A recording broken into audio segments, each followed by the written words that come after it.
Bonjour à tous et bienvenue sur Public Sénat pour une édition 100% question d'actualité au gouvernement. Une séance à suivre en direct et en exclusivité sur notre antenne dans un quart d'heure. Coup d'envoi de la réforme ferroviaire au Sénat sur fond de grève et de manifestation des cheminots devant la Haute Assemblée qui va tenter de trouver un texte de compromis pour sortir du conflit. Émotion et hommage au Sénat au lendemain de la disparition de Serge Dassault, l'ancien sénateur de l'Essonne, géant de l'industrie aéronautique et patron de presse, s'est éteint hier. Toutes les réactions dans un instant. Et je vous rappelle que vous pouvez réagir à tous nos débats sur Twitter avec le hashtag Sénat360 pour m'accompagner cet après-midi. Saveria Rojek et Tam Tranui, le multiplex, c'est tout de suite.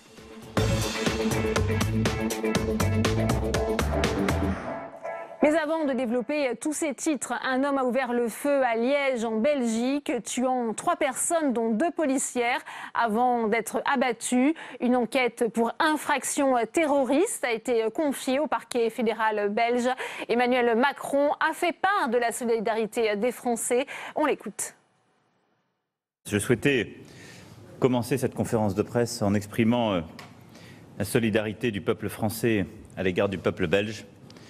Nous avons, pendant notre réunion, appris ce qui s'était passé ce matin en Belgique et la terrible attaque qui, semble-t-il, serait qualifiée de terroriste maintenant par le parquet.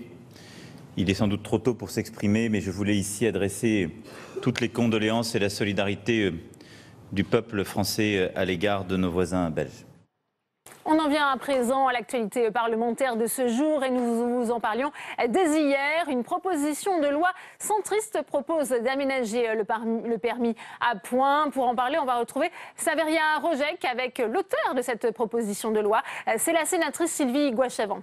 Absolument Delphine. Bonjour Sylvie Goy-Chavent. Merci de répondre à nos questions. Avant bien sûr d'évoquer, vous venez de le dire Delphine, cette proposition de loi sur l'aménagement du permis à points. Une réaction tout de même après cette fusillade, on vient de le voir à Liège, on vient d'entendre Emmanuel Macron réagir. Vous êtes justement rapporteur de la commission d'enquête sur la menace terroriste. Votre réaction, le profil de l'assaillant, on le voit, est quelque chose qu'on connaît bien en France également. Il s'était radicalisé en prison, il est sorti de prison hier. Oui, en fait, lors de la commission d'enquête, nous nous sommes déplacés dans des prisons en France et nous avons pu constater qu'il y avait en effet des problèmes de prosélytisme religieux, une pression importante exercée sur les prisonniers, les hommes comme les femmes. La qualification terroriste est visiblement retenue par le parquet. L'individu se serait radicalisé en prison. Oui, c'est pas surprenant. En effet, ils ont accès aux réseaux sociaux, ils ont accès au téléphone, ils peuvent se radicaliser entre eux. On n'a pas beaucoup de lieux d'isolement. Faut-il les isoler? Il y aura de vraies préconisations que la commission d'enquête devra rendre sans doute mi-juillet, début juillet. Voilà, ce sont des pistes sur lesquelles vous travaillez. Bien sûr. Un tout autre sujet, on en a parlé, cette proposition de loi que vous présentez donc pour assouplir le permis à points dans l'optique de la limitation à 80 km/h sur les routes secondaires. Est-ce que vous pouvez nous en dire un peu plus? Écoutez, j'ai proposé dans cette proposition de loi que les Français récupèrent le premier point au bout de 3 mois au lieu de 6 actuellement. Parce qu'on se rend compte, surtout en milieu rural, que beaucoup de personnes roulent sans permis, perdent un point, puis un autre point, avant la période des 6 mois. Aujourd'hui, c'est 6 mois pour récupérer son premier point. Et donc, c'est la double peine. Aujourd'hui, les gens se retrouvent avec moins un point, moins un point, moins un point. Et c'est interminable. Et parfois, on a aussi des jeunes qui ont peu d'argent et qui peuvent difficilement se payer le stage et qui roulent également sans permis. Du coup, c'est dramatique. Certains vous accusent, entre guillemets, bien sûr, de soutenir ou de vous faire l'écho des lobbies automobiles. Qu'est-ce que vous leur répondez? Alors, pas du tout, parce que je pense que c'est un tout autre sujet. Vous voyez, quand vous allez être sur une route départementale en milieu rural, je prends un exemple très concret, que vous aurez derrière vous un camion qui, lui, va avoir un compteur à kilomètres réel, qui, lui, sera réellement à 80 km/h, et que vous serez avec votre voiture devant à 80 km/h finalement pas réel, puisque sur les voitures, on n'est pas à 80 quand c'est écrit 80 sur le compteur, mais on est plutôt en dessous. Donc vous allez avoir des camions qui vont vous doubler, qui vont vous pousser. Donc ça va être un vrai sujet. Et puis moi, le fait que les gens roulent sans permis ou avec très très peu de points et le risque de ne plus avoir de permis, je trouve que c'est un contre-effet, c'est une fausse bonne idée. Et j'ai envie que les gens récupèrent plus vite le premier point, l'effet pédagogique sera entier et l'amende sera payée. Très bien, merci beaucoup. Merci Sylvie Goy-Chavent d'avoir répondu en direct à nos questions. Merci beaucoup. Merci à vous, Saveria. C'est à 17h45 que la bataille du rail va s'engager dans l'hémicycle du Sénat. En commission, le projet de loi pour un nouveau pacte ferroviaire a déjà été modifié en intégrant des amendements souhaités à la fois par la CFDT et l'UNSA. Édouard Philippe, qui était à la réunion des sénateurs En Marche ce matin, s'est dit satisfait du compromis trouvé. On l'écoute. Parce que les 3 jours de débat qui s'annoncent au Sénat vont être un débat de qualité. C'est toujours le cas au Sénat lorsqu'on débat d'un projet de loi. Ils vont permettre d'apporter une lecture nouvelle sur ce projet. Ils vont, je crois, en confirmer les principes essentiels. Et je ne sais pas si ça permettra de mettre un terme au conflit, mais je suis certain que ça permettra l'adoption d'un bon texte qui va dans le sens de ce que le gouvernement souhaite. De leur côté, les sénateurs communistes ne désarment pas contre ce projet de réforme. Ils s'inquiètent de l'ouverture à la concurrence, synonyme pour eux de régression sociale et de libéralisation, avec à l'appui l'exemple des syndicats européens qu'ils avaient conviés aujourd'hui. Fabien Recker. Ils sont venus donner de la voix devant le palais du Luxembourg. Mais si les syndicats n'attendent pas grand-chose de l'examen de la réforme de la SNCF au Sénat, hors de question pour autant de parler de baroud d'honneur. Est-ce qu'ils vont revenir sous l'ouverture à la concurrence? Est-ce qu'ils vont revenir sur le transfert obligatoire des personnels? Certainement que non. Donc c'est le cœur de la réforme qui est encore présent. Et donc encore une fois, toutes les raisons pour faire grève sont toujours réunies aujourd'hui. On était préparé dès le début à un conflit long. On savait que les modalités de grève qu'on a mis en place nous permettraient de durer. Donc c'est une étape de plus, mais pas un tournant. Les syndicats pourront compter sur les sénateurs communistes pour être leur porte-voix dans l'hémicycle. Le groupe communiste a déposé une centaine d'amendements au texte. On ne veut pas s'enfermer dans une posture politicienne.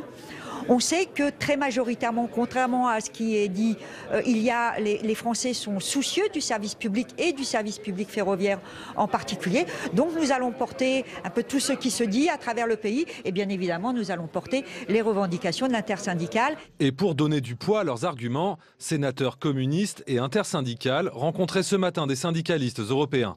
Objectif, s'appuyer sur les retours d'expérience là où l'ouverture à la concurrence est déjà une réalité. Par exemple en Allemagne, où c'est le cas depuis 1994. Le ferroviaire coûte aujourd'hui plus cher à l'État allemand qu'avant la réforme, malgré une réduction des infrastructures. Et la dette du rail s'élève à 18 milliards. Nous sommes solidaires de la grève de nos amis français. Nous pensons que M. le Président Macron a tort de dire que l'exemple allemand est un bon exemple. C'est un mauvais exemple. Des arguments qui ne devraient pas influer pour autant sur l'issue des débats au Sénat, où la droite majoritaire soutient en grande partie la réforme. Le texte sera voté le 5 juin. Et on va tout de suite retrouver Saveria Rojek avec le sénateur communiste du Nord, Éric Bocquet. Bonjour Éric Bocquet. Bonjour. Merci de répondre à nos questions. Le Sénat qui s'apprête donc d'ici quelques instants à commencer à examiner cette réforme ferroviaire. Dans quel état d'esprit êtes-vous justement alors que débute ce débat ? Très combatif, très offensif, encore plus maintenant après l'audition qu'on a eue ce matin. Voilà, vous avez reçu ce matin les syndicats de la SNCF. Voilà, le groupe recevait les syndicats de la SNCF et aussi des délégués syndicaux de beaucoup de pays d'Europe, de l'Union européenne, où la réforme issue du paquet ferroviaire européen a déjà été mise en place depuis 20 ans. Et les retours d'expérience sont absolument édifiants et contredisent fondamentalement tout ce que le gouvernement essaie de nous vendre pour faire passer cette réforme, à savoir qu'on aurait accès à un service plus efficace, moins coûteux, et donc il faut casser le statut des cheminots, etc. Et ce qu'on a entendu ce matin du Luxembourg, de l'Italie, de l'Espagne, etc., c'est tout à fait différent ce qui s'est passé. Est-ce que le Sénat peut faire basculer la grève ? Le Sénat a un rôle politique important à jouer, c'est une deuxième étape du débat parlementaire, il y aura ensuite les CMP, voilà, mais... C'est pas le même texte qui arrive aujourd'hui, c'est pas le même texte, voilà, donc là on va se faire le porteur avec d'autres sans doute des revendications, je pense qu'on a un vrai rôle à jouer, je pense que le Sénat, encore une fois, peut faire la preuve de son utilité dans le débat politique sur les questions fondamentales comme celle-là d'un grand service public ferroviaire dans ce pays. Un autre sujet d'actualité, Éric Bocquet, la disparition de Serge Dassault. Serge Dassault, vous l'avez connu en commission des finances, vous avez travaillé avec lui.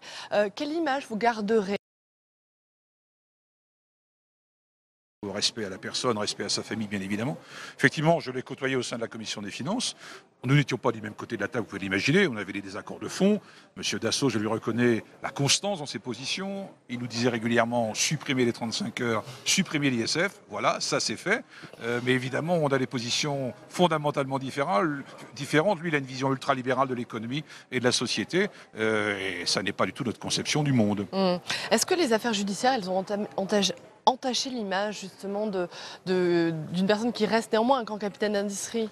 Incontestablement, sa personne et les élus de manière générale, et le Sénat aussi, a pâti de ces affaires qu'on ne peut pas ne pas rappeler au lendemain du décès de M. Dassault, hormis le respect qu'on lui doit, blanchiment de fraude fiscale, les affaires de vote achetés dans sa ville de Corbeil, tout cela évidemment a fait des dégâts. Mais néanmoins, le chef de l'État Emmanuel Macron a parlé d'un homme dont le souci était de libérer la compétitivité des entreprises françaises. Ça aussi, ça restera, cette image de grand capitaine d'industrie? Permettez-moi de ne pas partager tout à fait cette analyse pour les raisons que je viens d'évoquer. Très bien. Merci beaucoup. Merci Éric Bocquet d'avoir répondu à nos questions. Merci.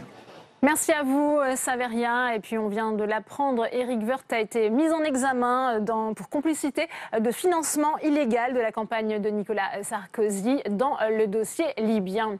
Vous en parliez, Saveria, à l'instant avec Éric Bocquet. Les hommages se multiplient au lendemain de la disparition de Serge Dassault. L'ancien sénateur de l'Essonne s'est éteint à l'âge de 93 ans.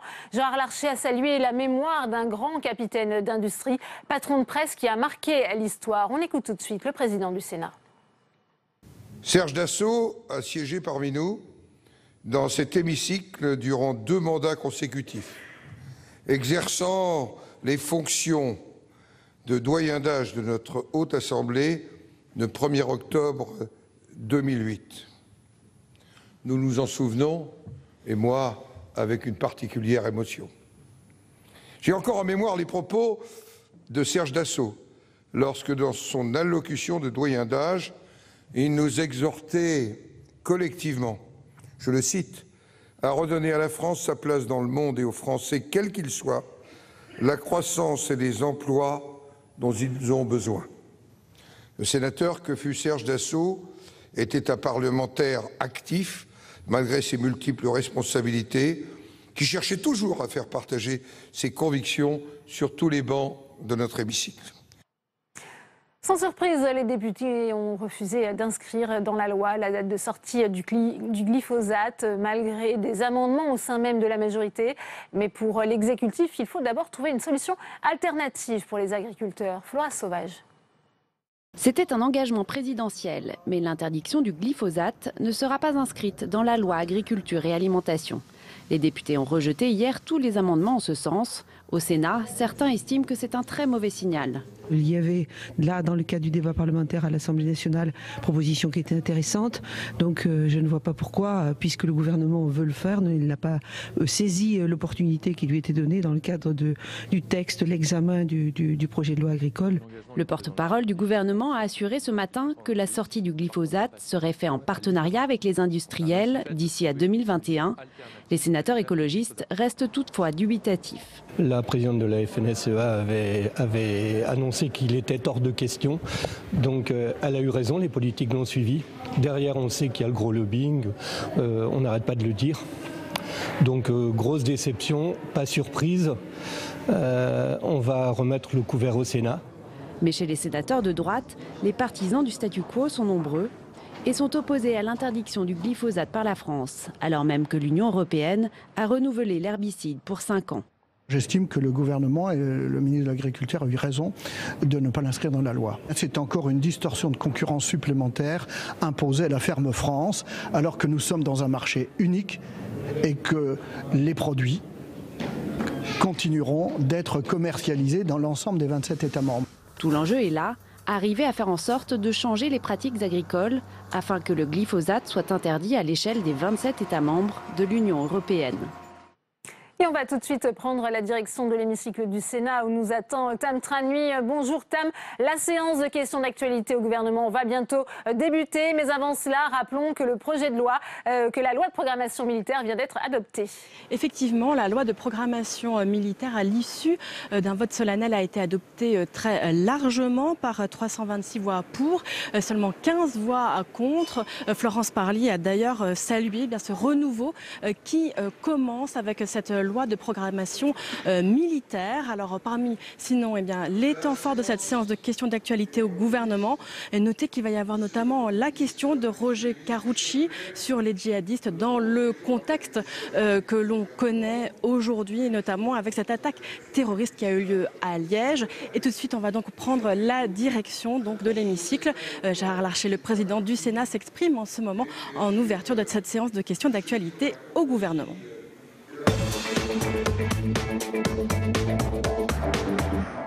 Pour le groupe du Rassemblement démocratique et social européen, vous avez la parole, mon cher collègue.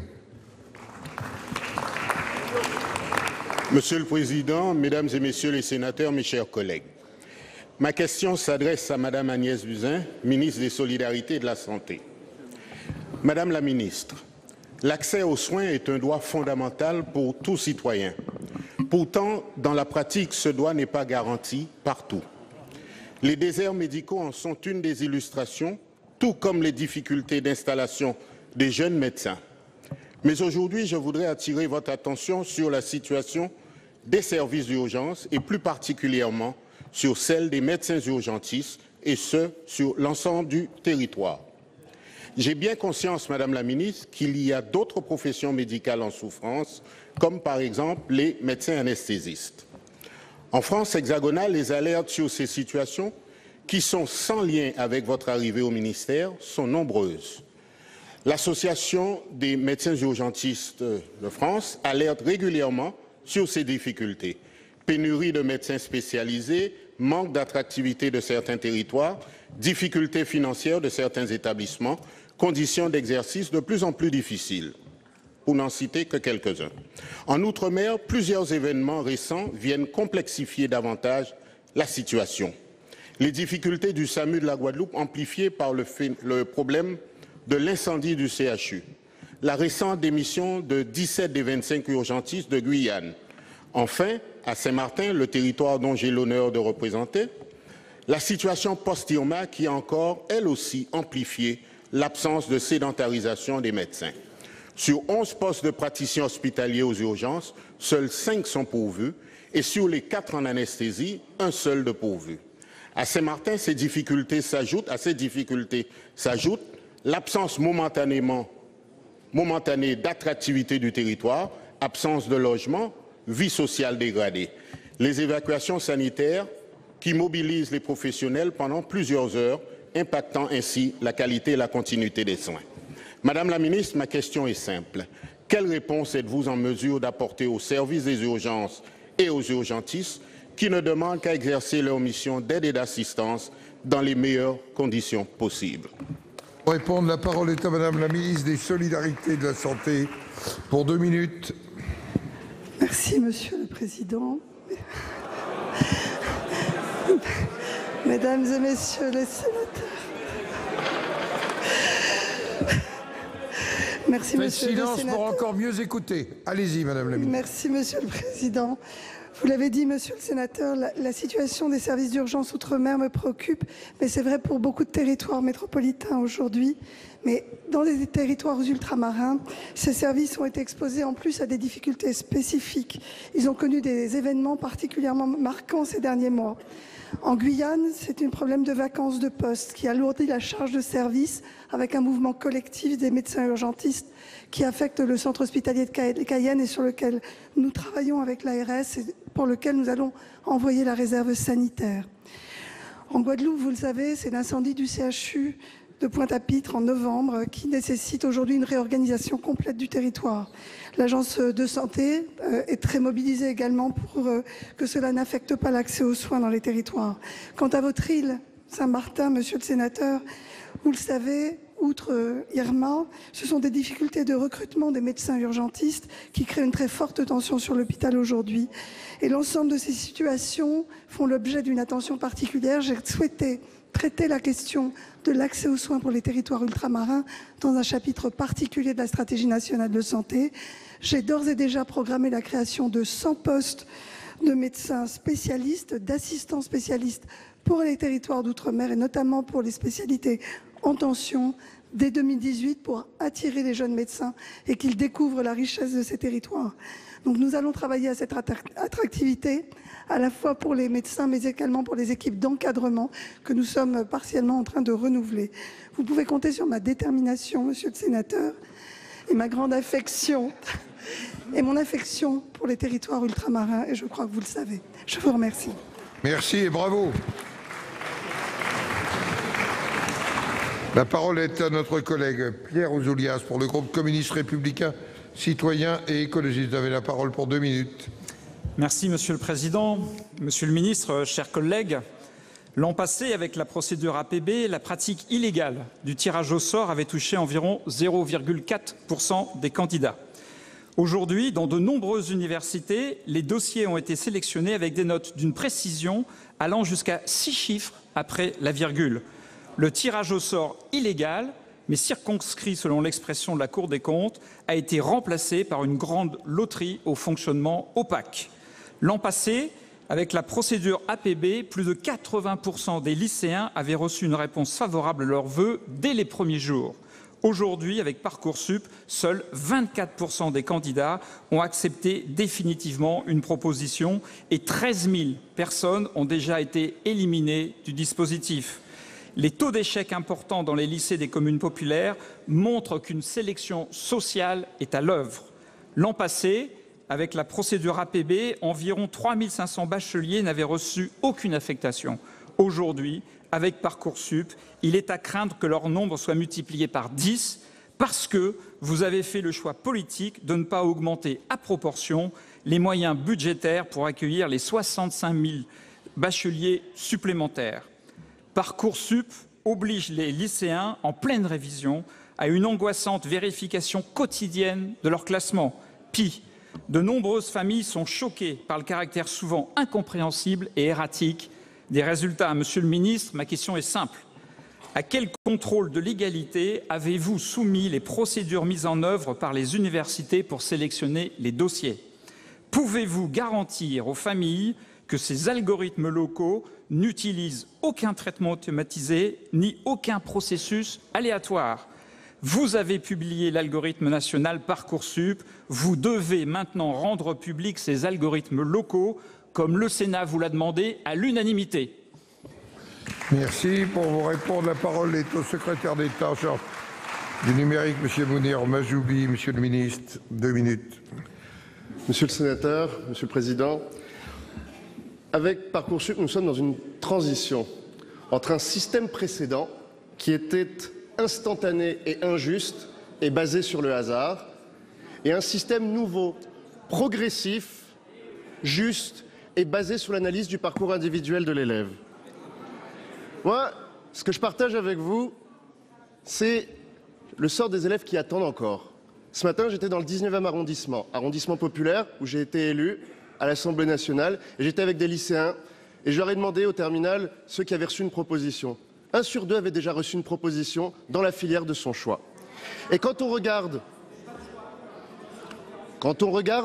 les chiffres au niveau national, c'est 2 élèves sur 3 qui ont déjà reçu une proposition. Parmi ces 2 tiers d'élèves, c'est près de 200 000 élèves qui ont déjà accepté. Et vous savez, chaque jour, des nouvelles places se libèrent. Alors oui, ce n'est pas le même système que l'année dernière, c'est un système différent mais plus juste. Mais oui, il y a ces élèves qui préparent le baccalauréat et qui chaque jour attendent. Mais à la fin, vous verrez, et quand vous parlez avec les familles, une fois que la place a été attribuée, quand culturellement on aura compris ce système, quand on l'aura tous accepté, quand on verra qu'à la fin personne n'est laissé sur le bord du chemin, eh bien les familles comprendront que ce système est bien plus juste. Vous parlez de la transparence. Jamais aucun gouvernement n'a été aussi transparent. 3 éléments. Le premier élément, c'est sur les critères. sur les critères que chaque formation, sur les critères que les êtres humains, que la communauté pédagogique de chaque formation a décidé d'appliquer pour prioriser les dossiers. Ces critères, ils ont été rendus publics dès la mise en ligne de Parcoursup. Ensuite, nous avons voulu rendre encore plus transparent le processus complet. Et c'est l'ouverture que nous avons menée. Alors je le dis encore, par respect pour les familles, attendons, regardons. Mais si nous regardons les chiffres dès aujourd'hui, nous voyons que les résultats sont déjà là. La parole est à notre collègue Samia Ghali pour le groupe socialiste et républicain. Vous avez la parole. Monsieur le Président, ma question s'adresse au ministre de l'Intérieur.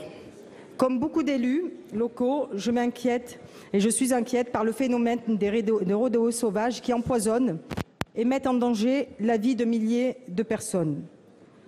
Face à un arsenal juridique insuffisant pour lutter contre ce fléau, face aux humiliations récurrentes de nos forces de l'ordre sur le terrain, souvent en sous-effectif, pour intervenir efficacement et en sécurité. Que comptez-vous entreprendre afin que, quelle que soit la nature de l'incivisme ou du délit, force reste à la loi? Je ne pouvais pas intervenir aujourd'hui sans une pensée pour Anguine. Anguine, ce jeune victime innocente qui a perdu la vie samedi à Marseille et que sa famille pleure aujourd'hui. Je combats le cynisme de ceux qui considèrent qu'ils se tuent entre eux. Je ne crois pas à la fatalité. Je crois en la République. Et j'espère, Monsieur le ministre, que face à cette course contre la mort, nous ne serons plus seuls. Pour vous répondre, la parole est à Madame Jacqueline Gourault, ministre auprès du ministre d'État, ministre de l'Intérieur. Vous avez la parole, Madame la ministre. Merci, Monsieur le Président, Mesdames et Messieurs les sénateurs, Madame la sénatrice Samia Ghali, vous m'interpellez sur le phénomène des rodéos motorisés. Vous avez, tout comme le gouvernement, pris la pleine mesure de ces pratiques qui deviennent de plus en plus insupportables. Initialement circonscrit à certains quartiers, ce phénomène s'étend désormais en périphérie des centres urbains et sur l'ensemble du territoire national et s'amplifie bien sûr avec la saison d'été. Au cours de ces rodéos, nos concitoyens sont mis en danger et les forces de l'ordre provoquées, sans parler du sentiment d'impunité, d'insécurité et l'exaspération croissante de la population. Les forces de l'ordre agissent contre ces phénomènes tant sur le plan préventif et répressif, car on ne peut tolérer l'atteinte qu'ils portent à la tranquillité et à la sécurité. Mais l'action des forces de sécurité en la matière n'est pas tâche aisée. C'est pourquoi, dans la logique de la PSQ, elles ont été consultées et nous ont signifié le besoin d'une évolution du dispositif législatif afin de faciliter leur action et gagner en efficacité. C'est pourquoi, à l'initiative de parlementaires, et je veux ici saluer l'action, bien sûr, du sénateur centriste Vincent Delahaye, ainsi que des députés Mireille Clapeau, Natalia Pouzireff et Bruno Studer à l'Assemblée nationale, qui ont déposé une proposition de loi. Je tiens à saluer leur action collective et constructive qui a su faire un travail avec les services des ministères de l'Intérieur et de la Justice pour qu'ensemble nous puissions régler ce problème qui touche nos concitoyens, souvent dans de nombreux quartiers de nos villes. Cette proposition permettra de disposer d'un arsenal juridique adapté et dissuasif avec une nouvelle possibilité significative, celle d'immobiliser administrativement les véhicules impliqués. Comme vous le voyez, Parlement et gouvernement ont agi main dans la main pour cette PPL pour que partout sur notre territoire, la tranquillité puisse être retrouvée et l'état de droit assuré. Et comme vous l'avez dit, Madame Samia Ghali, pour que la République soit le droit partout. Merci, Madame Ghali. Merci, Madame la Ministre, pour votre réponse. J'ai également signé d'ailleurs cette PPL de mon collègue Vincent Delahaye parce que je considérais qu'elle dépasse les clivages politiques et des fois, il faut savoir aussi s'en affranchir.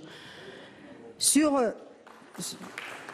cette question, à titre personnel, malheureusement, j'ai vu de près ce que ça peut faire. J'ai perdu une tante qui a été fauchée par un jeune qui faisait du rodéo et qui malheureusement est décédé. Donc on voit au quotidien quand même ce que ça peut faire, c'est très violent. Mais une fois l'arsenal juridique mis en place, il faudra aussi mettre les moyens policiers pour la mettre en pratique. Et j'espère que de ce côté-là, ce sera pris en compte aussi. Merci.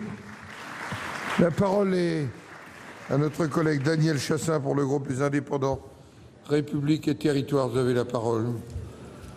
Merci Monsieur le Président, Monsieur le Ministre, mes chers collègues. Il y a eu une hausse considérable des taxes au mois de janvier de l'ordre de 7,6 centimes pour le gasoil, 3,9 pour l'essence, mais il faut aussi prendre en compte la hausse du cours du baril, ce qui conduit à des prix records à la pompe et impacte durement les ménages et les entreprises en rural. Bien sûr, l'objectif de cette fiscalité est de dissuader les Français d'utiliser quotidiennement leur véhicule. C'est possible en ville, mais pas en rural. Pas d'autres moyens de transport que leur véhicule personnel, notamment pour le travail ou aller au centre hospitalier. Je voudrais rajouter qu'il me paraît dommage d'essayer de redonner du pouvoir d'achat aux salariés grâce aux suppressions de cotisations salariales et de notre côté, leur reprendre ce gain par cette hausse de taxes. Cela impacte aussi, bien sûr, le pouvoir des retraités, notamment les retraités agricoles qui prévoient de très faibles pensions, même si elles devraient augmenter le plus tôt possible, j'espère, avec l'application de la proposition de loi de nos collègues. Toute une économie est aussi pénalisée. Les transporteurs, le taxi, les taxis et les agriculteurs qui n'ont pas d'autre alternative que les moteurs à essence et gasoil en rural. Si le gasoil se maintient au prix actuel, je crains que ces entreprises ne soient plus rentables. C'est pourtant avec elles que nous maintiendrons la vie dans les territoires ruraux. Monsieur le ministre, la situation est très préoccupante et contrairement à une suppression du taux réduit de TICPE pour les entreprises éligibles, comme je l'ai entendu, il serait nécessaire d'en augmenter le remboursement suivant la hausse des carburants. Sinon, il n'y aura plus d'entreprises de transport en rural, même en France, et nous aurons des transporteurs roumains, polonais ou espagnols pour assurer nos besoins de transport routier. Deuxièmement, il me paraît plus raisonnable d'interrompre l'augmentation de ces taxes sur les carburants dans les prochaines lois de finances et d'harmoniser les prix du gasoil en Europe. La parole est à Monsieur Olivier Dussopt, secrétaire d'État auprès du ministre de l'Action et des Comptes publics. Monsieur le ministre. Merci Monsieur le Président. Monsieur le sénateur Chassaing, en 2014, vous l'avez rappelé, la France a mis en place une évolution fondamentale de sa fiscalité énergétique en introduisant une composante carbone dans les tarifs de taxes intérieures de consommation et notamment la TICPE. Cette approche a été reprise et renforcée dans le cadre de la loi de finances pour 2018 en définissant une trajectoire jusqu'en 2022. Les véhicules diesel, qui sont à l'origine du plus de pollution aux particules fines que les véhicules essence, bénéficiaient jusqu'ici d'une fiscalité plus faible. Et cette anomalie est donc progressivement corrigée, avec une trajectoire fixée sur l'ensemble du quinquennat, afin de donner une bonne visibilité aux ménages et aux entreprises pour qu'ils puissent adapter leur comportement. Par ailleurs, afin d'atteindre les objectifs de réduction des émissions de dioxyde de carbone issus du paquet climat adopté par l'Union européenne, le dispositif de la TGAP biocarburant permet de taxer les carburants de manière proportionnelle à un seuil d'incorporation de biocarburants. C'est un dispositif efficace et qui permet d'apporter un soutien financier assez conséquent à la production de biocarburants pour accompagner cette transition. Le gouvernement veille par ailleurs à ne pas pénaliser les ménages et les secteurs économiques les plus fragiles. Ainsi, des tarifs réduits et des remboursements partiels existent sur le gazole non routier utilisé par les engins agricoles, avec un taux payé de 3,86 centimes d'euros par litre au lieu du taux normal de 59,4 centimes pour le gaz naturel et pour le transport routier de marchandises et de voyageurs. Le remboursement partiel de la TICPE dont bénéficient ces professionnels est par ailleurs ajusté pour compenser la hausse de TICPE intervenue au 1er janvier, ce qui leur permet de bénéficier de tarifs inchangés. Concernant les particuliers, comme vous le soulignez, le gouvernement a pris le parti de déployer une politique globale plus favorable au pouvoir d'achat. Et ces mesures ne doivent pas être analysées isolément, mais dans leur ensemble, en tenant compte notamment des baisses de cotisations salariales ou autres exonérations de taxes d'habitation. Par ailleurs, Mme Borne prépare une loi sur les mobilités qui permettra aussi d'apporter des réponses adaptées à l'ensemble de nos territoires. Merci. La parole est maintenant à notre collègue Daniel Laurent Pour le groupe Les Républicains, vous avez la parole. Monsieur le Président, Monsieur le Premier ministre, mes chers collègues, ma question porte sur l'épisode de grêle qui a durement touché les vignobles de la Nouvelle-Aquitaine ce week-end, mais également le Luberon et le Champenois la semaine dernière. J'étais hier sur le terrain avec la profession. La situation est dramatique en Nouvelle-Aquitaine. Environ 18 000 hectares ont été touchés, entre 60% et 100% pour 2 années sans récolte, sans compter les surfaces céréalières et arboricoles.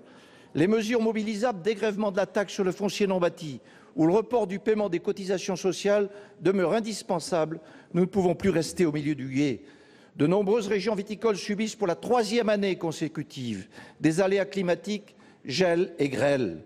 Le mécanisme existant de la déduction pour aléas n'ayant pas remporté l'adhésion des agriculteurs, la profession requiert plus que jamais un dispositif lui permettant de se constituer une réserve d'autofinancement avec les mesures fiscales idoines. En février dernier, j'interrogeais déjà le gouvernement avec une réponse pour le moins évasive. Aujourd'hui, la profession agricole a besoin de visibilité. Les variations de revenus sont de plus en plus difficilement soutenables et la récurrence des aléas indique qu'il faut leur donner un outil efficace et efficient rapidement. Leurs propositions en la matière, vous les connaissez, à savoir la possibilité de déduire une provision dont le plafond serait déterminé en fonction du résultat d'exploitation, corrélativement, un montant égal au moins 40% de la déduction devait être mis en épargne financière. Ce ratio serait conservé tout au long du maintien de la provision sous peine de réintégration et rapporté dans un délai de 10 exercices. Le système assurantiel existe déjà et peut être complémentaire. Le gouvernement, Monsieur le Premier ministre, envisage-t-il de considérer sa position sur la possibilité ouverte par le règlement dit Omnibus d'abaisser le seuil de déclenchement de l'assurance récolte de 30 à 20%? En conséquence, quelles sont les mesures que le gouvernement envisage de mettre en œuvre dans le cadre du projet de loi de finances pour 2019? Pour vous répondre, la parole est à Madame Brune Poirson, secrétaire d'État auprès du ministre d'État, ministre de la Transition écologique. Merci, Monsieur le Président. Mesdames et Messieurs les sénateurs, Monsieur le sénateur Laurent, le ministre de l'Agriculture, Stéphane Travert, qui est retenu à l'Assemblée nationale, m'a demandé de vous répondre. Des orages de grêle ont touché la Nouvelle-Aquitaine ce week-end. Ils ont affecté plusieurs milliers d'hectares dans les vignobles de Cognac et du Bordelais et dans d'autres régions de France d'ailleurs. Vous citiez le Vaucluse notamment. Comme Stéphane Travert l'a fait à l'Assemblée nationale, le gouvernement veut rendre hommage aux viticulteurs qui sont une nouvelle fois frappés. Face à la recrudescence des intempéries que vous notez à juste titre, quelles mesures pouvons-nous prendre? Il existe, vous le savez, des dispositifs spécifiques à la viticulture, les achats de vendanges et le volume complémentaire individuel notamment. Vous nous demandiez, monsieur le sénateur, de la visibilité. D'autres dispositifs sont également mobilisables, notamment le recours à l'activité partielle pour les salariés des entreprises touchées, ou encore le report du paiement des cotisations sociales auprès des caisses de mutualité sociale agricole. Par ailleurs, vous savez que les cellules d'identification et d'accompagnement ont fait un travail remarquable pour accompagner les exploitants en difficulté. Ils les identifient, ils les soutiennent. Je rappelle aussi que l'État, via le FEADER, subventionne jusqu'à 65% du montant de la cotisation d'assurance. Je vous remercie.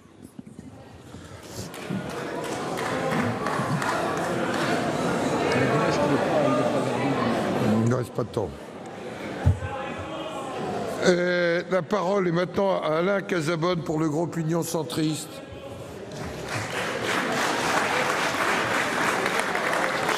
Monsieur le Président, Monsieur le Premier ministre, Mesdames, Messieurs les ministres, mes chers collègues, bien que mon sujet rejoigne celui de Monsieur Laurent, je n'ai pas l'intention de parler en vain. Ma question s'adresse à Monsieur Stéphane Travert, ministre de l'Agriculture et de l'Alimentation. Monsieur le ministre, samedi dernier, suite à un violent orage de grêle, j'étais dessous, qui s'est abattu sur la Gironde et sur l'ensemble du Sud-Ouest, de nombreuses parcelles viticoles ont été à nouveau durement touchées. En effet, ce sont près de 3 000 à 5 000 hectares de vignes qui ont été détruits et certaines appellations sont même menacées, telles que les Côtes de Bourg ou le Blayais. Nous ne pouvons pas laisser ces acteurs économiques majeurs de notre pays seuls face à cela. Le vin français fait partie de notre patrimoine et participe fortement à notre renommée ainsi qu'à notre rayonnement international. Et doit donc faire l'objet d'une attention toute particulière. Cette situation concerne bien sûr la Gironde, mais également l'ensemble de notre territoire viticole. Et je suis sûr que nombreux sont ici présents ceux qui pourraient parler de leur terroir. Mais je suis sûr que nous serions tous d'accord pour reconnaître que le Bordeaux est quand même le meilleur. Je savais que j'allais déclencher l'unanimité. Face à ces difficultés, deux pistes semblent possibles. Une incitation fiscale pour aider les agriculteurs à généraliser les protections efficaces qui existent, mais qui sont coûteuses. L'autre réglementaire, qui consiste à aider les viticulteurs à conserver une partie des quotas de rendement sur une année pour compenser les pertes éventuelles causées l'année suivante par les aléas climatiques. C'est le cas, me semble-t-il, en Champagne et pour le Chablis, au travers de ce qu'on appelle le VCI, le volume complémentaire individuel. Ainsi, Monsieur le Ministre, quelles sont les mesures incitatives ou réglementaires que le gouvernement entend-il prendre pour aider nos viticulteurs à généraliser l'anticipation de ces aléas climatiques si dévastateurs pour les vignes, notre économie et notre patrimoine? Bien, merci. La parole est à Madame la secrétaire d'État auprès du ministre d'État, ministre de la Transition écologique, Madame Poirson, qui va pouvoir préciser maintenant. Voilà. Monsieur le Président, Mesdames et Messieurs les sénateurs, Monsieur le sénateur Casabonne, la violence des orages de grêle qui ont affecté plusieurs milliers d'hectares de vignobles dans votre région ce week-end, et vous étiez dessous, vous le précisiez, nous préoccupe particulièrement. Le ministre de l'Agriculture et de l'Alimentation est, comme vous le savez, retenu à l'Assemblée nationale. Il m'a chargé de vous répondre. Et à nouveau, l'ensemble du gouvernement veut rendre hommage à ces viticulteurs qui sont, une fois de plus, victimes des aléas climatiques. Et nous en avons d'ailleurs discuté, le ministère de l'Agriculture et de l'Alimentation en a d'ailleurs discuté en détail avec le sénateur Laurent. 2017 a été une année terrible pour nos territoires, pour nos viticulteurs. Dans ces conditions, nous devons proposer des mesures d'envergure qui peuvent atténuer concrètement au maximum les difficultés auxquelles doivent faire face nos agriculteurs. Sachez que des dispositifs sont d'ores et déjà mobilisables. Il faut noter que si les dommages impactent la récolte 2019, l'exploitation passera automatiquement sous le régime des calamités agricoles. L'exploitant pourra donc être indemnisé. Pour les parcelles touchées par la grêle, le dégrèvement de la taxe sur le foncier non bâti est accessible. L'importance du recours pour les viticulteurs à l'assurance récolte est essentielle. Nous savons que malheureusement d'ailleurs, le changement climatique intensifie encore les séquences de gel comme de grêle. Et la répétition de ces aléas climatiques nous rappelle toute l'importance pour les viticulteurs d'avoir recours à l'assurance récolte. C'est un risque, comme je le précisais précédemment, c'est un risque que l'État prend en compte puisque je vous rappelle à nouveau qu'il subventionne jusqu'à 65% du montant de la cotisation d'assurance via le FEADER. Merci. Monsieur Casabonne, vous avez 8 secondes. Juste pour préciser que je souhaitais qu'on aborde des mesures pour le futur, notamment ce qui est actuellement fait de manière expérimentale, c'est-à-dire la pulvérisation dans les nuages de gaz avec l'iodure d'argent, qui fonctionne assez bien, mais ils le font artisanalement. Il y a peut-être là une formule à trouver pour généraliser avec des incitations fiscales. La parole est maintenant à notre collègue Richard Yung pour le groupe de La République En Marche. Vous avez la parole. Monsieur le Président, Monsieur le Ministre, mes chers collègues, nous sommes nombreux ici à être inquiets de l'évolution de la situation en Italie. Vous savez tous qu'après l'élection du mois de mars, un attelage improbable s'est mis en place avec un parti d'extrême droite, un parti d'extrême gauche ou en partie d'extrême gauche, quoique, et que cet attelage a accouché d'un programme économique pour le moins surprenant, avec une baisse significative de l'âge de la retraite, avec une baisse de la fiscalité, avec un revenu de solidarité certainement très louable, l'ensemble de ces mesures représentant 130 à 150 milliards d'euros pour un pays qui a déjà 130% de déficit public. Et pour un pays dont la Constitution prévoit que la loi de finances doit être présentée en équilibre. On voit donc que ce n'est pas tellement le souci de la coalition au pouvoir de bien gérer les affaires, mais que leur souci est de créer une crise institutionnelle, une crise politique, et d'aller à de nouvelles élections législatives le plus rapidement possible, la Ligue ayant bien sûr l'espoir de sortir vainqueur et peut-être même d'avoir une majorité à elle toute seule. C'est pourquoi nous avons ce déchaînement de campagnes anti-européennes, anti-françaises, etc., etc. Mais pourtant, vous permettez que je parle un peu, s'il vous plaît? Mais pourtant, l'Italie est une grande nation. Nous devons lui tendre la main. Et ma question au gouvernement est bien sûr, quelle politique entendez-vous suivre vis-à-vis de l'Italie? Ah, mais ça vous réjouit quand même, hein? La parole est à Monsieur Lemoine, secrétaire d'État auprès du ministre de l'Europe. Vous avez la parole. Merci beaucoup, Monsieur le Président, Mesdames et Messieurs les sénateurs. Monsieur le sénateur Richard Yung, oui, la France, l'Union européenne ont besoin de l'Italie. On a tous en tête le 25 mars 1957, c'est à Rome que ces traités instituant la CE ont été signés et donc l'Italie en est un membre fondateur et ô combien éminent. Au quotidien, nous avons d'ailleurs travaillé avec l'Italie. Je pense par exemple pour contrôler les investissements étrangers sur le territoire européen. Et donc aujourd'hui, il ne nous revient certes pas d'être les arbitres des élégances entre les uns et les autres et les commentateurs de la vie politique italienne, mais nous pouvons néanmoins nous appuyer sur la Constitution italienne qui prévoit asseoir notre réflexion sur la Constitution italienne.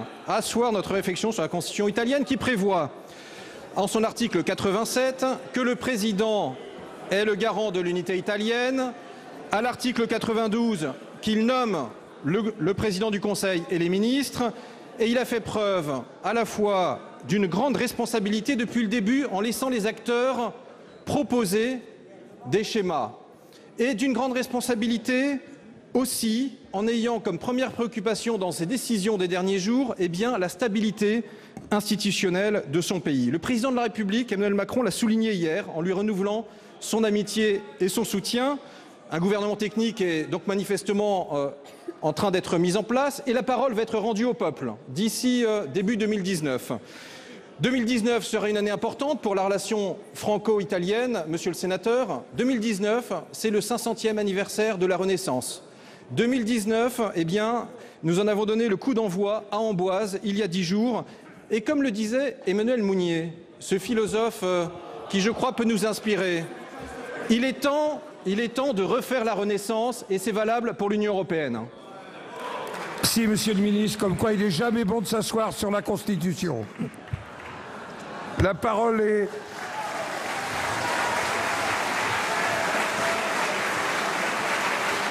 On se donne des joies.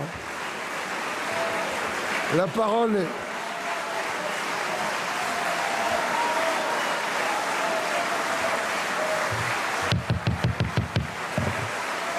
La parole est...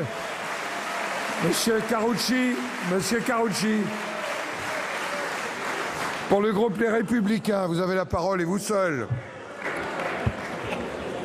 Monsieur le Président, Monsieur le Premier ministre, le procureur Molins est un homme respecté, un homme pondéré, ni un agité ni un démagogue. Le procureur Molins nous dit, sereinement si je puis dire, en 2018, 20 détenus islamistes radicalisés vont être libérés. En 2019, 20 détenus islamistes radicalisés vont être libérés. Les 40 sont des dangers pour la société française. Les 40. Et ils vont être libérés. Alors que nous venons d'assister à Liège, à ce à quoi nous avons assisté ce matin. Monsieur le Premier ministre, est-ce que vous ne pensez pas que l'arsenal pénal français doit être renforcé parce que la sécurité de nos concitoyens le vaut bien? Pour répondre, la parole est à Monsieur le Premier ministre. Monsieur le Président, Mesdames et Messieurs les sénateurs, Monsieur le sénateur Karoutchi, vous l'avez dit, le procureur Molins est respecté. Et il a énoncé à l'occasion d'un entretien télévisé hier un certain nombre de vérités qui ne sont pas contestées et que je voudrais évoquer avec vous. D'abord, il a dit qu'il existait en France, de manière permanente, une menace durable, endogène, diffuse, que nul ici ne songe à prendre à la légère, mais qui doit nous guider, nous alerter en permanence, à chaque moment où nous avons à prendre des décisions. Et je veux vous dire, Monsieur le sénateur, et je sais que vous n'en doutez pas, que c'est exactement l'état d'esprit du gouvernement. 23 attentats, le ministre d'État, ministre de l'Intérieur, a eu l'occasion de donner ce chiffre. 23 attentats ont été évités depuis le début de l'année 2017. Et lorsque les services de renseignement, en bonne coordination, en bonne intelligence avec les services de police et de gendarmerie, interviennent pour interdire la commission d'un attentat, ils interviennent de façon en général assez peu spectaculaire. Et bien souvent, le grand public n'en est pas informé. Il n'en reste pas moins que ces actes extrêmement précis dans leur réalisation, qui interviennent à l'issue d'un travail considérable, font honneur à nos forces de renseignement et que nous sommes, là encore, déterminés à leur donner les moyens, j'aurai l'occasion d'y revenir, pour qu'ils puissent poursuivre cette action. Le procureur Molins a indiqué qu'en effet, un certain nombre de détenus radicalisés allaient être libérés, car ils arrivaient en fin de peine. Sur les 70 000 détenus français, il y a 1 600 détenus dont on estime qu'ils sont radicalisés dans les prisons françaises. 500 sont détenus soit parce qu'ils sont poursuivis, soit parce qu'ils sont condamnés pour des faits liés à des actes terroristes. 500.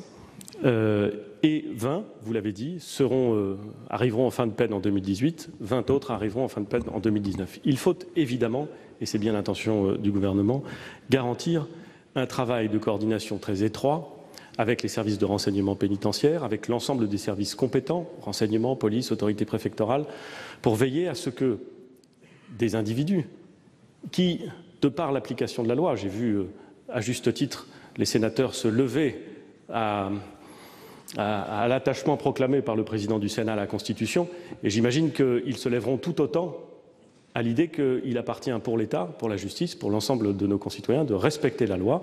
Ils seront donc, parce qu'ils arrivent en fin de peine, libérés, mais il est évident que l'ensemble des services compétents poursuivra et maintiendra un niveau de suivi extrêmement attentif pour des raisons évidentes. C'est le bureau du renseignement pénitentiaire, c'est l'accompagnement pluridisciplinaire qui a été mis en œuvre par l'administration pénitentiaire pour essayer de déceler ou de faire décroître la radicalisation d'un certain nombre de ces détenus. Et j'ai parfaitement conscience qu'en disant cela, j'énonce une vérité qui peut sembler parfois peu crédible. Mais pour avoir rencontré toute une série de spécialistes qui interviennent dans les prisons et qui suivent de façon spécifique les détenus radicalisés, nous savons qu'il y a des méthodes qui offrent de meilleurs résultats que d'autres et qu'il serait peu opportun de ne pas les mettre en œuvre. Donc d'abord un suivi extrêmement précis, extrêmement attentif par l'ensemble des services compétents. Deuxième élément qui a été rappelé par le procureur Molins, la meilleure information des maires. Il a invité de ses voeux, le président de la République l'a évoqué à l'occasion d'un discours prononcé à l'Élysée. J'en ai moi-même indiqué non pas les paramètres mais les enjeux. La meilleure information des maires sur ce sujet est un exercice difficile, nous le savons. Rendu difficile d'abord parce que certains maires le souhaitent et d'autres ne le souhaitent pas. Rendu difficile parce qu'on ne peut pas, sans mettre en cause nos sources de renseignement, diffuser de façon trop large ces éléments de renseignement. C'est donc un exercice qui doit être protocolisé entre l'État et les maires pour donner des bons résultats et pour faire en sorte que nous soyons associés avec les autorités locales qui disposent souvent de signaux faibles qu'elles doivent transmettre à l'État, que nous pouvons discuter avec elles pour faire en sorte, là encore, de garantir un meilleur niveau de suivi. C'est le sens qui a été évoqué, le sens de la mesure qui a été évoquée par le procureur Molins. Et je crois qu'il a raison. Je pense même que nous devons tous ensemble trouver les moyens de garantir l'efficacité de cet échange d'informations qui, je le dis encore une fois, n'a rien d'évident. Dernier élément, monsieur le sénateur, l'engagement total du gouvernement pour donner aux forces de l'ordre et aux services de renseignement les moyens dont ils ont besoin pour effectuer dans de bonnes conditions les missions de suivi. Je suis convaincu, monsieur le sénateur, et vous avez exercé des responsabilités éminentes, qu'en matière de sécurité, ça n'est ni la communication, ni même nécessairement l'arsenal législatif qui sont les plus utiles, mais l'efficacité opérationnelle. L'efficacité opérationnelle, aujourd'hui, elle passe notamment par plus de moyens affectés au terrain, par plus de policiers, par plus de gendarmes, ce que nous sommes engagés, un exercice et un effort de la nation dans lequel nous sommes engagés, avec 10 000 recrutants, 10 000 recrutements dans le quinquennat, dont 1900 serviront à étoffer les effectifs de la DGSI. L'efficacité opérationnelle, c'est un art d'exécution. C'est un travail remarquable fait par les forces de l'ordre. Vous les soutenez, nous les soutenons. C'est un suivi qui va s'affiner. Compte tenu des effectifs que j'ai mentionnés, les 20 de 2018 et les 20 de 2019, nous sommes parfaitement en mesure de fournir cet effort. Nous sommes parfaitement en mesure d'assurer ce suivi. Je veux redire ma confiance et la détermination entière du gouvernement à soutenir les efforts des forces de l'ordre. Merci, Monsieur le Premier ministre. Monsieur Karoutchi.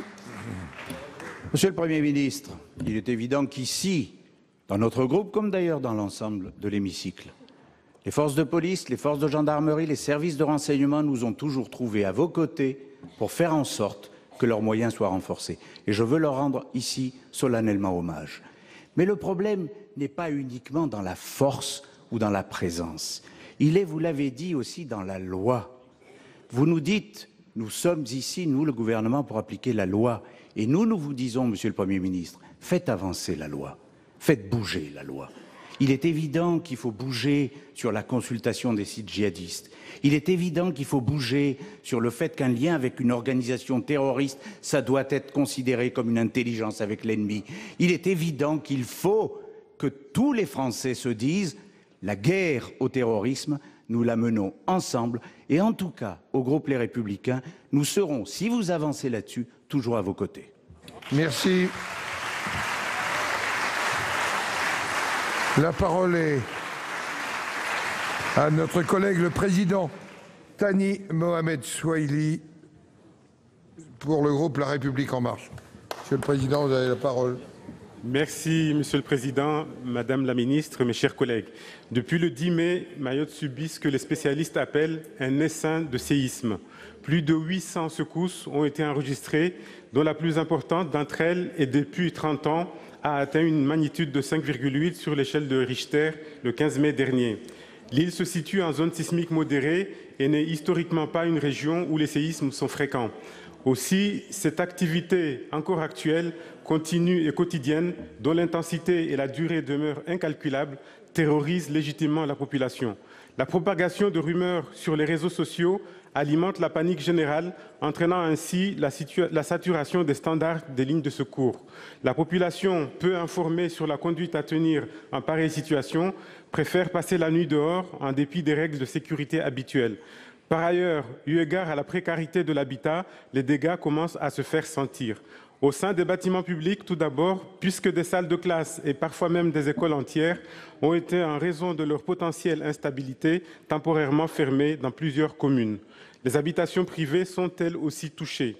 S'il appartient aux propriétaires de mandater un expert pour faire constater les dommages subis, peu de familles ont en réalité les moyens financiers de faire réaliser cette expertise et, le cas échéant, de se reloger.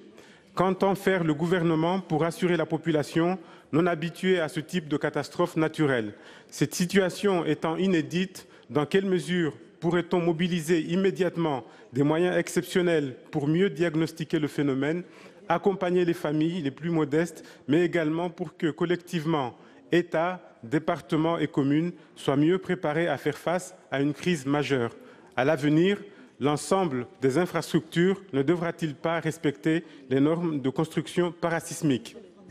Pour vous répondre, la parole est à Madame Jacqueline Gourault, ministre auprès du ministre d'État, ministre de l'Intérieur. Vous avez la parole, Madame la ministre. Merci, Monsieur le Président. Mesdames et Messieurs les sénateurs, Monsieur le Vice-président Mohamed Soilihi. La région de Mayotte est actuellement touchée, il est vrai, parce que les experts nomment, vous l'avez dit, un essaim de séisme. Contrairement à la sismicité classique, où un choc principal est suivi de répliques de magnitude décroissante, le phénomène d'essaim sismique n'a pas d'événement dominant. Il est à prévoir d'ailleurs que cette activité perdure sans, à ce stade, pouvoir en donner une durée très précise. Ce phénomène inquiète légitimement les Mahorais qui n'ont pas l'habitude de ce phénomène. L'État, naturellement, met tout en œuvre pour informer la population en continu et de manière fiable. La préfecture diffuse quotidiennement, par voie de communiqués de presse et de messages sur les réseaux sociaux, toutes les consignes nécessaires en matière de prévention et d'anticipation en s'attachant à relayer les analyses du BRGM. L'objectif est justement de prévenir tout développement de rumeurs, comme vous venez de le dire, ou de mauvaises interprétations d'informations collectées sur Internet. Par ailleurs, les consignes de sécurité sont également systématiquement transmises aux maires, aux acteurs économiques, aux agents publics et aux médias. À ce stade, vous l'avez dit, quelques dégâts matériels font tous l'objet d'expertises, notamment dans les écoles de Dembéni et Gombani. L'État mobilise aussi l'ensemble de ses services pour y répondre. Notre état-major de zone et de protection civile de l'océan Indien a dépêché au cours de ces derniers jours une mission de reconnaissance pour anticiper une éventuelle projection de renfort et préparer le plan d'intervention.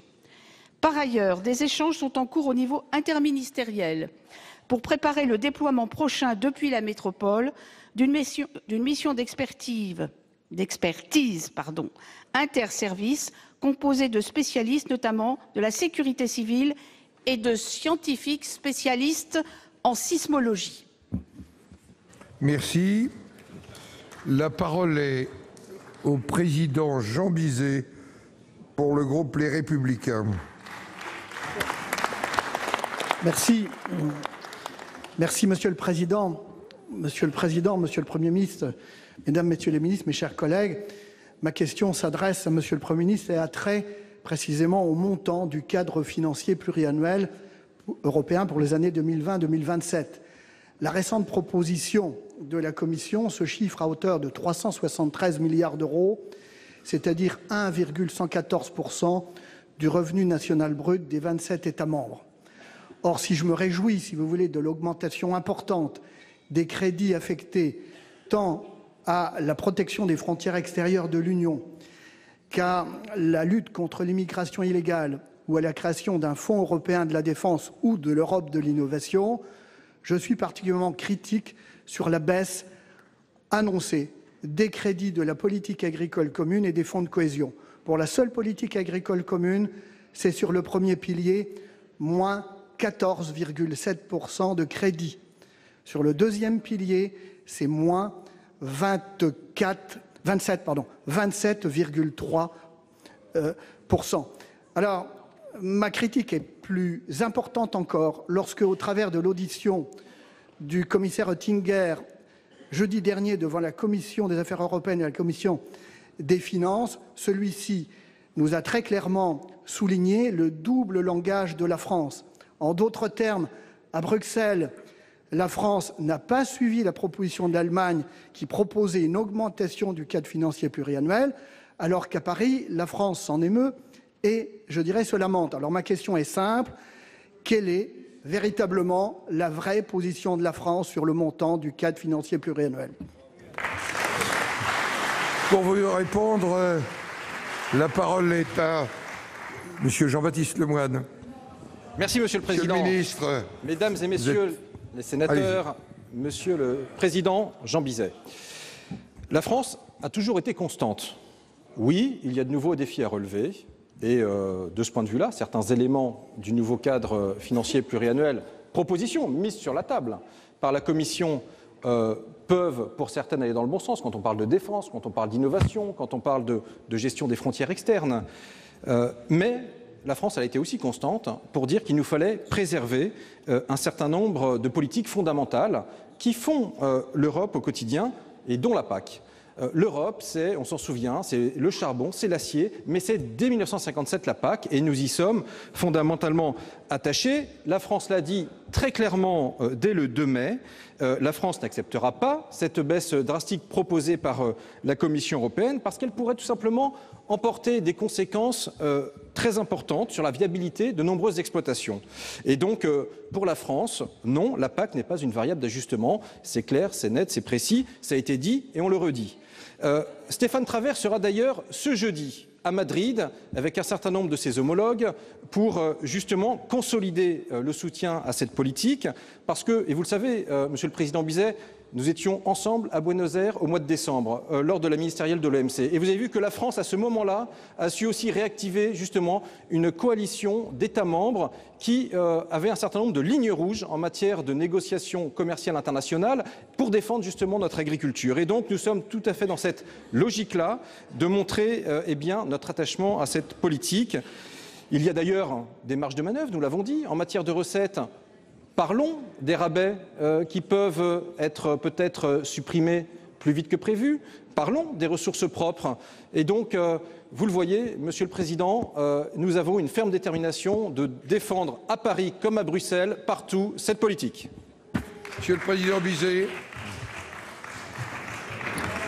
Monsieur le ministre, permettez-moi 2 remarques. La première, il nous reste que quelques mois, et quelques mois seulement, pour trouver des alliés et faire des accords. Et la première réunion aura lieu jeudi prochain. La deuxième remarque, un agriculteur français sur 3 aujourd'hui vit, ou plus exactement survit, avec 350 € par mois.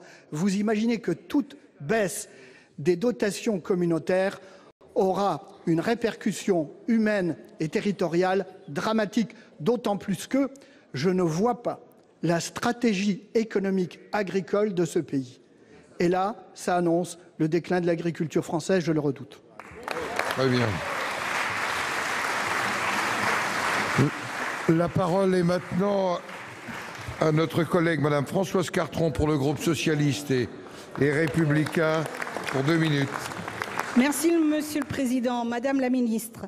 Mon intervention se situe dans la continuité des interventions de mes 2 collègues élus de la région Nouvelle-Aquitaine et concerne bien évidemment ce terrible épisode de grêle qui s'est abattu sur notre territoire samedi dernier.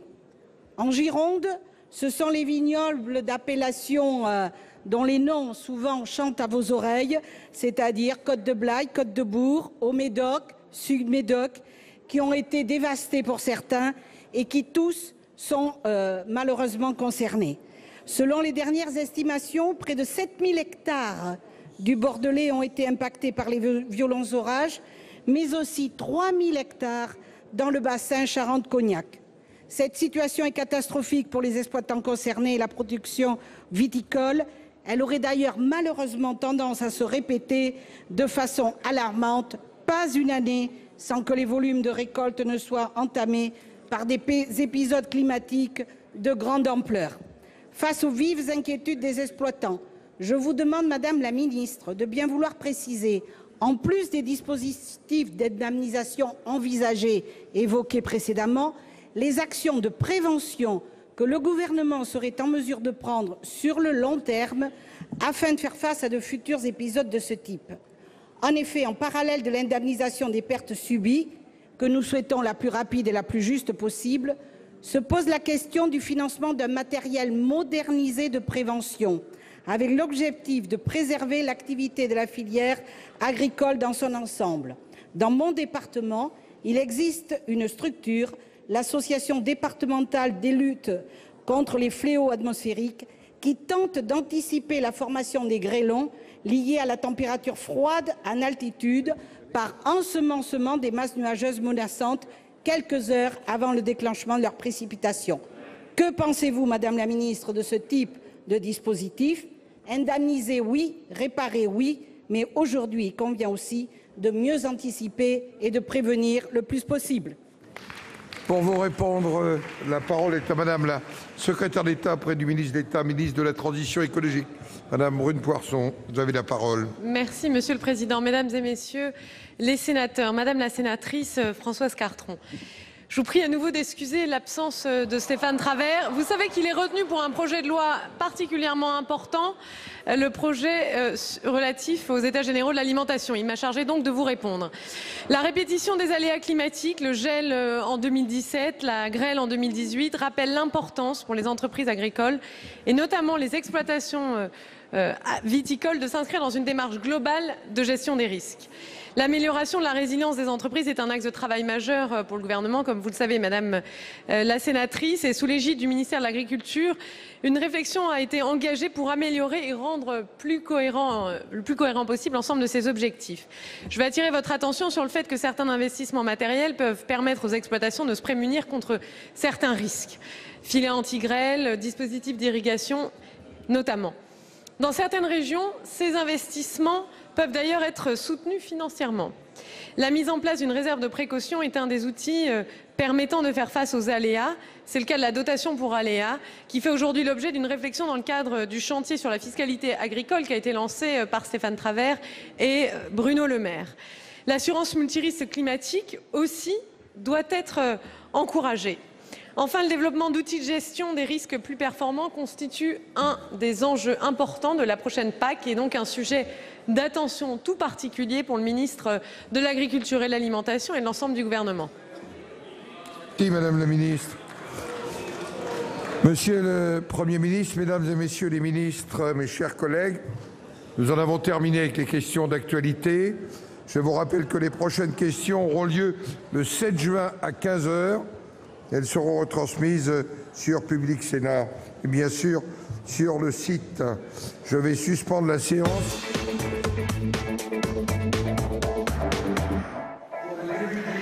Voilà pour cette séance de questions d'actualité au gouvernement que vous venez de suivre en direct et en exclusivité sur Public Sénat.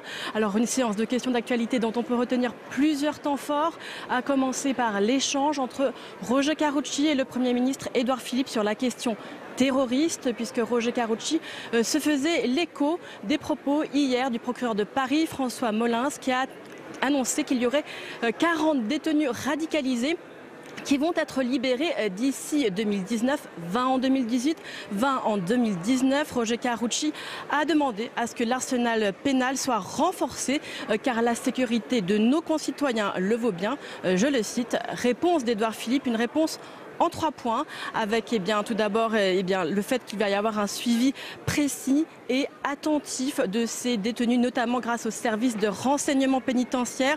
Deuxièmement, une meilleure information des maires. Et troisièmement, les moyens seront au rendez-vous pour les forces de l'ordre.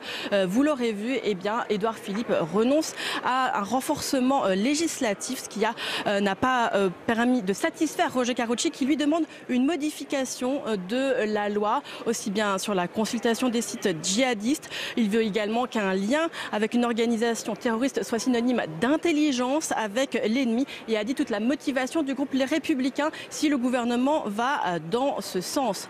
Notez également parmi les temps forts l'échange sur Parcoursup entre le sénateur communiste Pierre Ouzoulias et le secrétaire d'État au numérique Mounir Majoubi. Pierre Ouzoulias qui a jugé que Parcoursup donnait lieu à une véritable sélection sociale et qui a demandé à ce que la lumière soit faite sur les algorithmes locaux de Parcoursup. Pas de réponse sur ce point de la part du secrétaire d'État Mounir Majoubi, qui en revanche a été extrêmement hué lorsqu'il a dit que jamais aucun gouvernement n'avait été aussi transparent que celui-ci. Une autre personnalité qui a été huée dans l'hémicycle, c'était Brune Poirson, la secrétaire d'État, qui a dû répondre à plusieurs reprises à la même question par les sénateurs sur les aléas climatiques et l'effet que cela a eu notamment pour la viticulture, notamment en Nouvelle-Aquitaine. Les sénateurs qui demandent un nouveau dispositif fiscal pour aider les viticulteurs à anticiper les aléas climatiques. Stéphane Travert n'étant pas là, c'est Brune Poirson qui a répondu et qui a notamment répondu 2 fois quasiment la même réponse au milieu de cette séance de questions d'actualité, au grand désarroi des sénateurs. Notez enfin le lapsus du jour, c'est celui qui était signé par Jean-Baptiste Lemoyne, le secrétaire d'État, qui a failli dire s'asseoir sur la Constitution au lieu de s'appuyer sur la Constitution. Il parlait de la Constitution italienne, mais ce lapsus a été immédiatement repris par Gérard Larcher qui s'est permis un bon mot, le président du Sénat, qui a dit comme quoi il n'est pas bon de s'asseoir sur la Constitution, une allusion bien sûr à la révision constitutionnelle qui voit s'opposer actuellement les sénateurs et le gouvernement. Et dans l'hémicycle, il a bien sûr été très applaudi par ses collègues sénateurs. Merci à vous, Tam, pour toutes ces précisions. Et on va continuer d'analyser les questions d'actualité au gouvernement avec mon invité. J'ai le plaisir de recevoir Jérôme Durain. Bonjour, merci d'être avec nous. Vous êtes sénateur socialiste de la Saône-et-Loire, membre de la commission des lois. Avant de nous faire réagir à ce lapsus de Jean-Baptiste Lemoyne, on va retourner salle des conférences où nous attend Saveria Rojek. Vous êtes avec Marie-Noëlle Lienemann, sénatrice socialiste de Paris. Absolument. Bonjour Marie-Noëlle Lienemann, merci de répondre à nos questions. Je voulais tout d'abord vous faire réagir à une déclaration ce matin du ministre des Comptes publics, Gérald Darmanin, qui estime qu'il y a trop d'aides sociales en France. Vous avez réagi de façon assez véhémente d'ailleurs. Oui, je trouve ça totalement scandaleux, quoi. Il y aurait trop d'aides sociales en France. Par contre, alors là, les aides aux entreprises ou aux plus riches, c'est jamais assez. Dernière en date, l'exit tax. Donc là, quand même, il y a 2 poids 2 mesures. Et puis après, il y a toute une idéologie. Pourquoi il y aurait trop d'aides sociales? Parce qu'il suffirait qu'on soutienne l'autonomie des personnes, leur émancipation. Mais j'ai jamais vu que la pauvreté permette aux gens d'être facilement autonomes et d'émancipation. Bien sûr, l'aide n'est pas l'assistance aveugle, mais sans l'aide, l'émancipation n'est pas possible. Marie-Noëlle Lienemann, quelques mots alors que le Sénat s'apprête à examiner la réforme ferroviaire. Vous avez ce matin reçu l'intersyndicale de la SNCF. Justement, dans quel état d'esprit êtes-vous au moment de cet examen? D'abord, on a reçu une intersyndicale, tous les syndicats, plus les syndicats européens et les syndicats internationaux qui nous ont montré que l'exemple de la dérégulation et de la privatisation des services ferroviaires a été partout négative. Et notre collègue anglais, enfin les syndicalistes anglais, nous disaient finalement la modernité aujourd'hui en Grande-Bretagne, c'est de renationaliser. Donc ce serait absurde que la France aille à rebours de cela. Donc notre position est d'être combatif. On va déposer des amendements combatifs en espérant convaincre, mais surtout pour montrer aux Français qu'une autre stratégie est possible pour défendre le rail. Est-ce que, très rapidement, est-ce que le Sénat peut faire basculer la grève ? Je crois pas. Je ne crois pas parce que je crains que la droite ne soit pas très attentive à des attentes majeures comme celle de garantir le statut, dont je rappelle que tant qu'il n'y a pas de convention collective dans le rail, le statut est une protection pour que la convention collective soit positive. Très bien, merci beaucoup, merci d'avoir répondu à nos questions. Merci à vous, Saveria. Jérôme Durain, on le disait, cette réforme ferroviaire arrive dans l'hémicycle dans quelques minutes. Il y a eu beaucoup de modifications apportées en commission, reprenant notamment des amendements à la fois de la CFDT et de l'UNSA sur l'incessibilité de cette entreprise, sur ce caractère incessible, mais aussi sur le statut des cheminots en cas de transfert, dans le cadre de l'ouverture à la concurrence. Quel regard portez-vous sur ces modifications? Est-ce qu'il faut aller plus loin ou est-ce que c'est suffisant? Écoutez, ce qui est surprenant quand même, c'est au 24e jour de grève, la violence de ce conflit, alors que finalement le cadre était assez balisé. On avait eu une PPL Moret, une proposition de loi il y a à peine 30 mois, qui semblait baliser les choses. Et on ne comprend pas la brutalité du conflit si on ne voit pas ce qu'il y a derrière ce conflit. Derrière ce conflit, il y a une vision du service public, la question de la fonction publique elle-même, et puis la question des retraites. Et on semble que la brutalité du gouvernement, elle tient surtout à tout ce qui n'est pas dit dans ce texte, mais qui concerne l'environnement général du fonctionnement de notre pays et de son service public. Alors, Jérôme Durain, on retourne de salle des conférences, puisqu'Elisabeth Borne, la ministre des Transports, est au micro de Saveria Rojek. C'est à vous. Bonjour Elisabeth Borne, merci de répondre à nos questions. Le Sénat s'apprête bien sûr à examiner d'ici quelques instants maintenant cette réforme ferroviaire. Dans quel état d'esprit abordez-vous le début de l'examen de ce texte? Écoutez, c'est bien sûr un moment très important, l'examen de ce texte au Sénat, après l'adoption par une large majorité à l'Assemblée le mois dernier.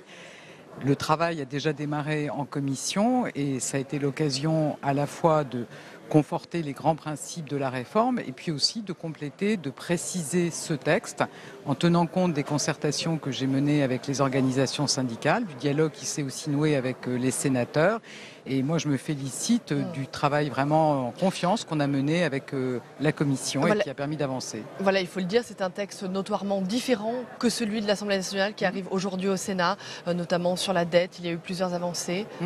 Écoutez, c'était vraiment le principe qui avait été annoncé par le gouvernement, de partir sur un texte d'habilitation à légiférer par ordonnance et puis de le compléter au fur et à mesure des concertations et puis bien sûr au fur et à mesure du débat parlementaire. Et je pense que ça permet vraiment d'avoir un texte co-construit avec l'Assemblée dans un premier temps et maintenant avec le Sénat. Et le principe de l'incessibilité, un principe très important, sera finalement bien inscrit dans le texte de loi. Alors effectivement, comme certains pouvaient s'inquiéter ou donner l'impression, je ne pense pas, puisqu'on avait inscrit le principe que les titres étaient intégralement détenus par l'État, mais je pense que la pédagogie, c'est la répétition, et donc on va mettre l'incessibilité. Et puis je voudrais aussi souligner que les syndicats qui ont été dans le dialogue social ont obtenu des avancées. Ça montre une fois de plus que le dialogue social, c'est utile, ça permet d'inscrire dans le texte qui va être présenté ce jour en séance publique des avancées sur l'élargissement du volontariat, sur les garanties en termes de rémunération, sur une possibilité de retour et d'option au statut. Donc c'est vraiment le dialogue social aussi qui paye. Est-ce que vous pensez que jeudi soir, à l'issue des débats ici au Sénat, il n'y aura plus lieu, plus raison de faire grève ? Vous savez, chacun prend ses responsabilités. Tous les éléments seront sur la table. Le texte de loi aura été voté à l'Assemblée puis au Sénat. Le gouvernement a annoncé vraiment une implication très importante en faveur du ferroviaire qui est absolument sans précédent, avec une reprise de 35 milliards de dettes dans le quinquennat, des investissements supplémentaires. Moi, je m'impliquerai pour que les travaux aussi avancent dans la convention collective. Donc tous les éléments sont sur la table et maintenant chacun doit prendre ses responsabilités. Merci beaucoup. Merci Elisabeth Borne. Je vais vous laisser tout de suite rejoindre l'hémicycle. Merci. Merci à vous, Saveria. Jean Durin, est-ce que vous regrettez justement l'attitude peut-être de la CGT ou encore de Sudrail qui n'ont pas souhaité rentrer dans ce cycle de négociations? Ils demandent encore le retrait de cette réforme. Écoutez, moi j'ai un principe dans la vie publique et dans la vie politique en général, c'est de considérer que la responsabilité, elle appartient à celui qui détient les manettes, au pouvoir en place. Donc si la grève est si dure, si le dialogue social est si compliqué, contrairement à ce que dit Madame la Ministre, c'est quand même qu'on est entré dans ce débat important sur la SNCF avec des éléments qui étaient quand même mal amenés. Des ordonnances, 8 articles à l'Assemblée nationale, on a maintenant 24 articles, tout ça a beaucoup bougé. Pour une loi aussi importante, pas d'étude d'impact, pas d'avis du Conseil d'État, soit c'est un sujet majeur pour le pays, et ça l'est, on le voit sur le terrain par la grève, soit c'est pas le cas. Mais on ne peut pas entrer dans un texte aussi important avec tant d'amateurisme, c'est un peu exagéré, mais un peu tant de légèreté en tout cas. Est-ce que vous pensez, vous parlez de la violence, est-ce que le dialogue social peut repartir sur de bonnes bases quand on sera sorti de ce conflit? Est-ce que Guillaume Pepy est toujours l'homme de la situation? Écoutez, moi, les responsabilités de Guillaume Pepy, c'est un débat qui me paraît moins important que les 3-4 sujets de fond que le conflit social fait remonter. C'est le sujet du patrimoine public. On a quand même un doute sur un soupçon de libéralisation quand même qui habite l'esprit du gouvernement à propos de ce texte. Malgré les amendements votés en commission, malgré les amendements, tout n'est pas clarifié. Donc l'incessibilité. Sur l'incessibilité, c'est un progrès, mais il va falloir continuer à travailler. D'ailleurs, mon groupe et son chef de file, Olivier Jacquin, abordent ce débat avec beaucoup de réserve, avec beaucoup de travail, des espoirs, mais en étant un petit peu dans le doute par rapport à ce qui peut en sortir. Il y a le sujet aussi, évidemment, des petites lignes, qui n'est pas tranché. Donc ça, c'est un sujet très important pour les territoires, notamment les régions. Et puis, il y a le sujet du statut. Le statut, c'est un sujet central. Pourquoi ne pas avoir basculé d'emblée vers la Convention avant de dire le statut c'est terminé, avant de vouer aux gémonies les cheminots en disant ils ont un statut qui est insupportable, c'est exorbitant du droit commun. Je crois que là, on a mis les choses à l'envers. Donc on entre dans le débat ici au Sénat, on va améliorer le texte. Il faut qu'on ait dissipé tous les doutes qui nous habitent encore. Vous souhaitez malgré tout une fin de ce conflit, une fin de la grève? Il faudrait bien que ce conflit s'arrête, mais il faut quand même, et je pense que c'est ce qu'attendent les syndicats, que la lecture de ce texte au Sénat permette de dissiper réellement les sujets d'inquiétude qui demeurent.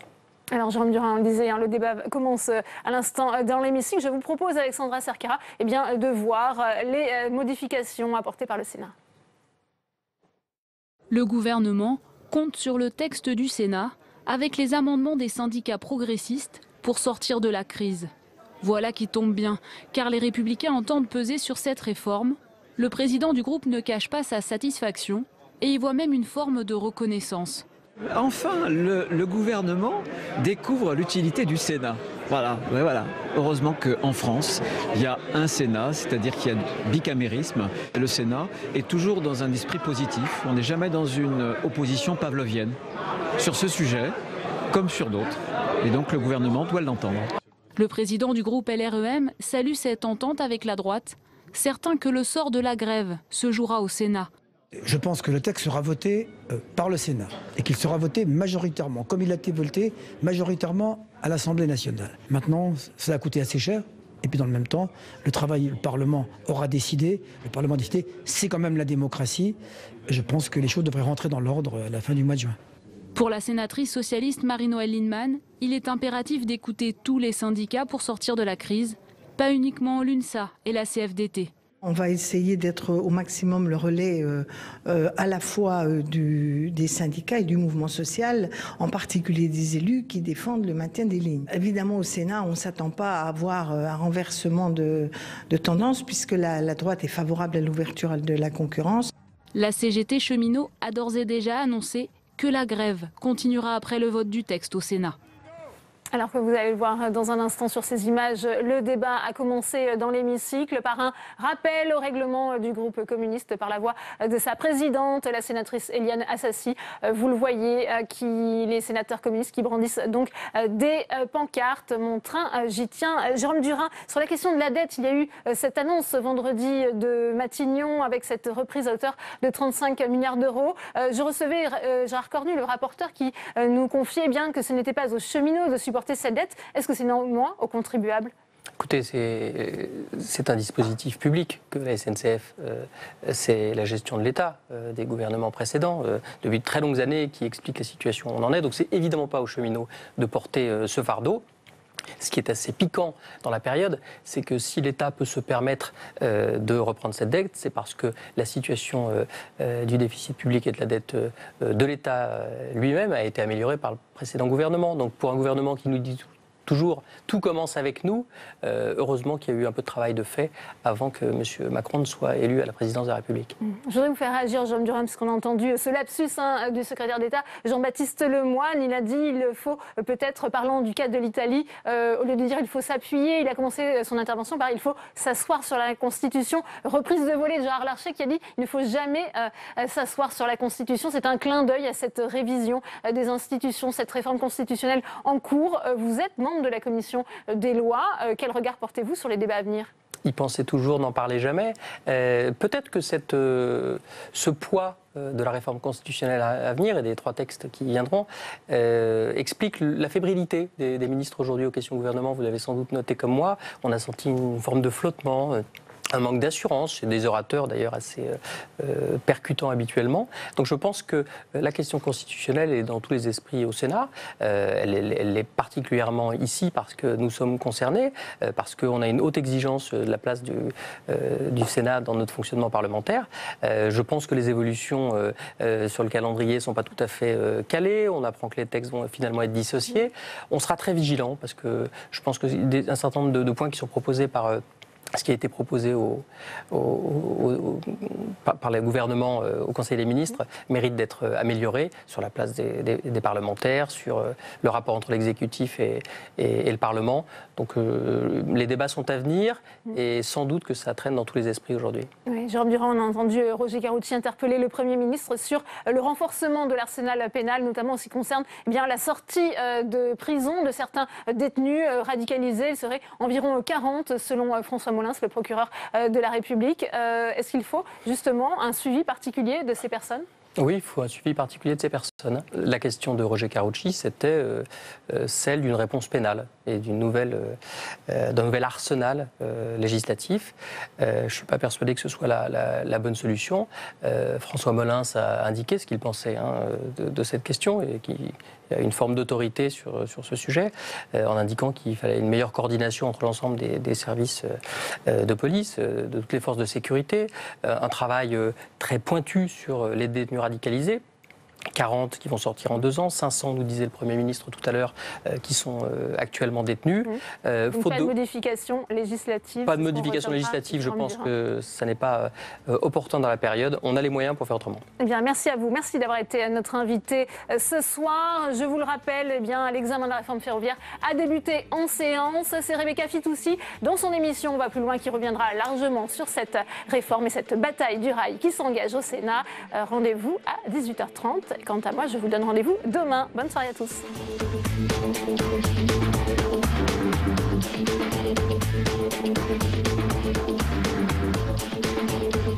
Thank you.